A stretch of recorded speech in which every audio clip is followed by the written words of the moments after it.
A lot of survivors are very patriotic. I'm first generation American. I'm very happy to be an American. Okay, there you are, Bill. I thought you were going to show it. Okay, show it later. This is for you, just a little something. Again, my Uncle Mickey was a Holocaust survivor, and you're going to have a piece of his art. Uh, this is showing when uh, Eve was tempting Adam to eat from the apple, from the tree of the knowledge of good and evil, and versus the tree of life. And this is a garden that we're building here, Bill, and we're going to make sure that people who come to this garden, that they will learn not to do what Adam and Eve did there, and that they'll follow life and life in abundance and righteousness. Can we give a hand? That's what we're going to raise up upstanders in this garden. And this is so you'll remember us. Okay?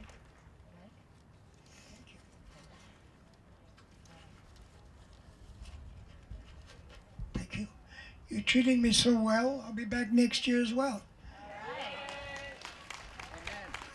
Thank you for inviting me today. It's a great honor for me to be here. Good afternoon, everybody. Ah, you can do better than that. Good afternoon, everybody. Okay. I see we got a German counselor. Wunderbar, wunderbar. Okay. Where's my timing lady? Because I only got 20 minutes to talk. There she is. Okay. I am from Poland. My name is Bill Orlin. I was born in 1932. So in 6 weeks, I'll be 89 years old. The Jewish people have been around for a long, long time. We just celebrated year 5871. Am I right? 5781. Now, the Jewish people have been in Poland since 1100. I was born in a little village in Poland called Brok, B-R-O-K, where the Jewish people have been there since 1740. The total population of Brok was 2,000. Of the 2,000 people, 834 were Jewish people. Of the 834 Jewish people, only 30 survived, just 30, according to the Yad Vashem in Jerusalem. And so when the Germans invaded Poland September 1, 1939, I was supposed to start school in Poland. It never happened. We were lucky, very lucky, to have lived across the street from the church. My father was a tailor. He had a tailor shop in our house. As soon as the Germans arrived, they instituted anti-Jewish laws. They burned down all Jewish homes in the synagogue. Because we lived across the street from the church, I say we probably survived.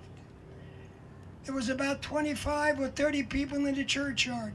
My family was the largest group, consisting of my mother, my grandparents, myself. I was 7, and my brother, who was born in 1937, he was 2.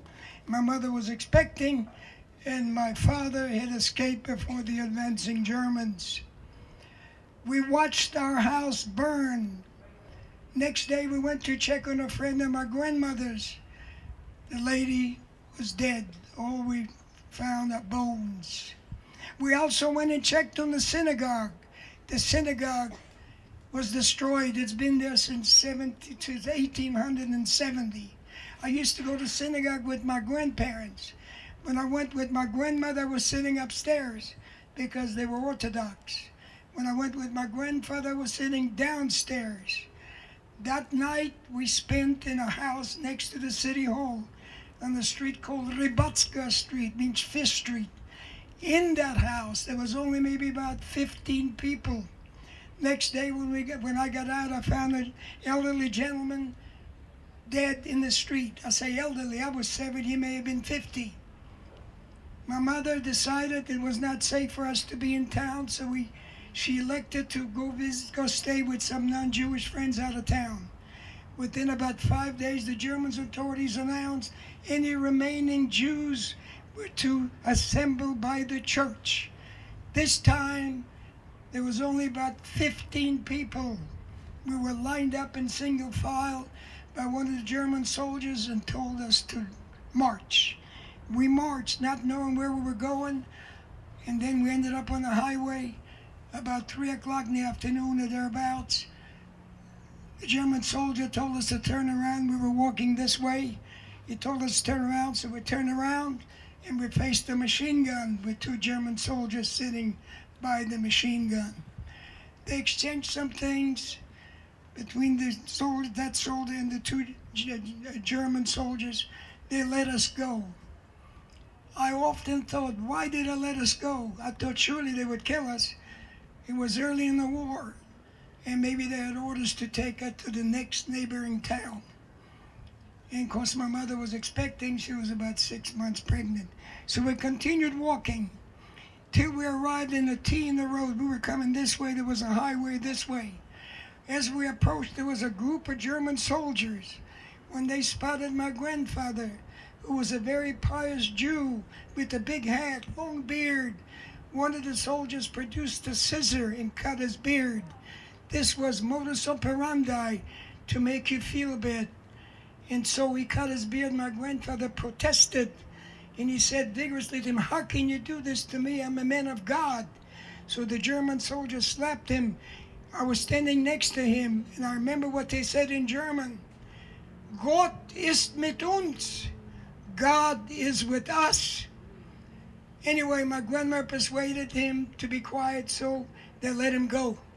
So we continued. We arrived in a town called Ostrov Mazowiecki, which was the big city from Brock. It was 10,000 people.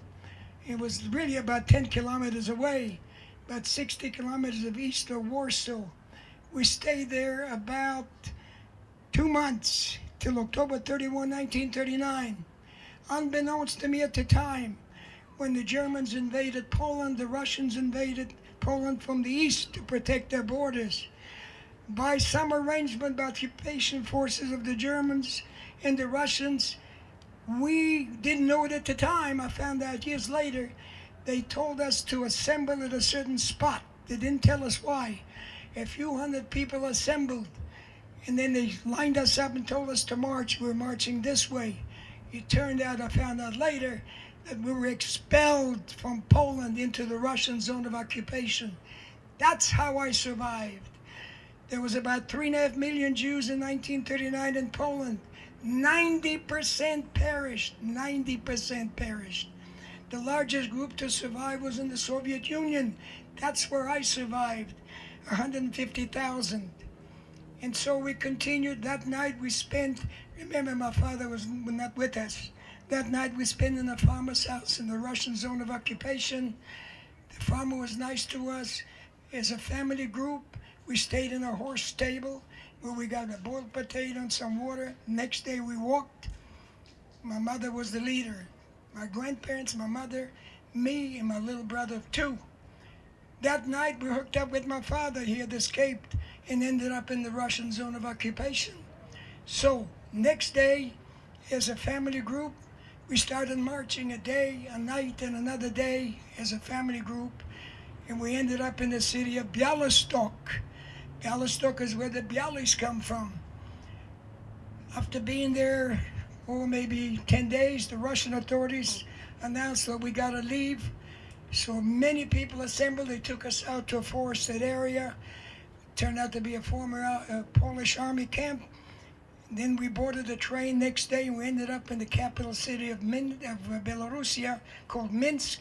We stayed in Minsk for a short time, and my father couldn't find a job, so we ended up in the next biggest city in Belarusia called Bobruisk, where he found a job in a men's factory. In the meantime, since my mother was expecting, we had another little boy who was born in 1939. For the first time in my life, I enrolled in school. I learned to speak Russian pretty quick. My parents enrolled me in a music academy. That didn't last long. The German forces invaded Russia June 22nd, 1941, under the code name of Barbarossa. And so my father was drafted into the Russian army.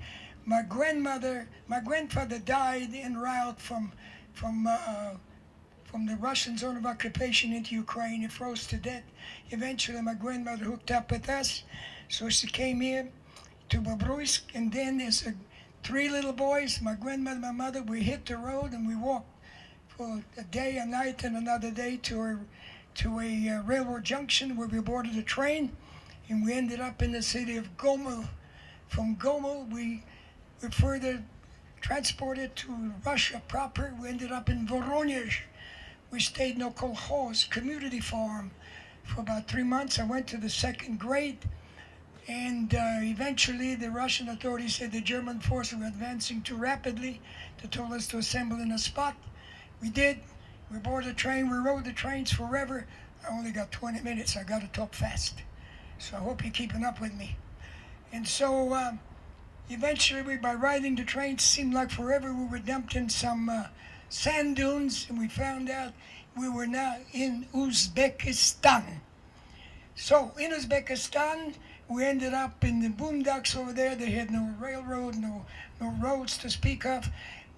They put us on a barge on a river called Amudarya, and we ended up in Gurlen, Gurlen. Times were very tough. My mother enrolled us in a children's school in Gurlen. My brother and I quickly escaped. I was the organizer of the escape. And a few months later, my mother was going to teach us a lesson. She took us to a Polish government-operated school about 50 kilometers away, past the city called Urgench. My mother registered us. As soon as she left, the boys started attacking us because we were Jewish people, Jewish boys. We have never had anti-Semitism while I was in the Soviet Union, but we did get anti-Semitism in the Polish school. And so I told my brother, I was 10, he was 5, we are leaving, we are escaping from this rat hole. I said some other words in Russian. And so we escaped through an open window into the fields. As we were walking, we ran across a ditch full of water, and my brother fell in. I rescued him, and we walked for the next day, night, and another day till we got back to Gurlen, and we beat my mother by 1 day. She was not very happy with me, but she got over it. Eventually, my father returned from the service in 1943. My grandmother died in Gurlen in 1942. My mother and I buried her in some sand dunes with the help of a guy with a pushcart. And so, when my father arrived, our life improved. We also had another boy. So now there's 4 of us. Eventually, because we were citizens of Poland, we registered to go back to Poland, and that was by 1945. On the way to Poland, we ended up in Kazakhstan for a few days. Then we ended up in Ukraine for 10 months, where I learned to speak Ukrainian as well. I already spoke Russian and Uzbek. And so we stayed there, about 10 months. We went back to Poland, March 1946. The situation in Poland was not good, a lot of anti-Semitism, and my father couldn't find a job. My parents enrolled my brother and I in a Jewish organization operated by the Jewish underground in Poland called Haganah. We stayed in the school, my brother and I, and the school decided it was not safe for us to be there, so we escaped from Poland. We didn't know where we were going. We walked all day, and during the night we crossed into Czechoslovakia. From Czechoslovakia we went to Austria, to Vienna, to Linz, Austria, and then to Germany. Eventually my parents followed us the same way by escaping from Poland. In 1946, July the 4th, there was a big pogrom. The remaining Jews who came back to Poland, about 56,000, most of them escaped. That was July 4, 1946. And so eventually my parents come and got my brother and I outside of Munich in an assembly camp where a lot of kids were there. And we ended up in a DP camp in Fritzlar outside of Kassel, where I learned to speak English. It was British English because they had British teachers, but I learned English and I learned Hebrew as well. We stayed there for 2 years. My father wanted to come to the United States because he had a father here who came to the United States in 1913 and eventually settled in Houston, Texas. We couldn't come here. We couldn't come here because of the quota system and the Polish quota. So we went to Canada. We sailed to Canada from the DP camp. We gave by way of Genoa on a Greek liner, New Hellas. That means New Greece. We ended up in Halifax. We arrived in Halifax October 31, 1948.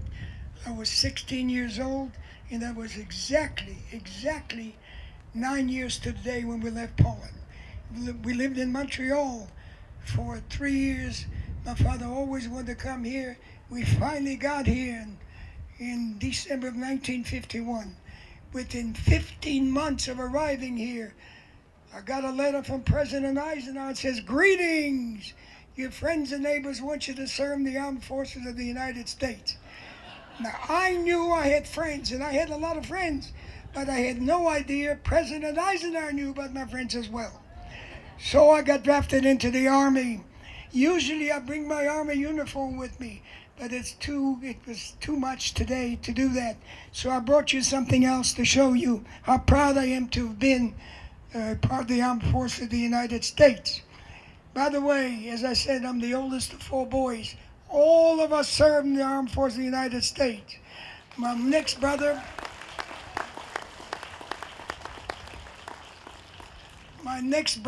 served overseas in Camp Chaffee, Arkansas. And my third brother served overseas in Japan in the Air Force. My third and youngest brother was a paratrooper in the National Guard. Thank you.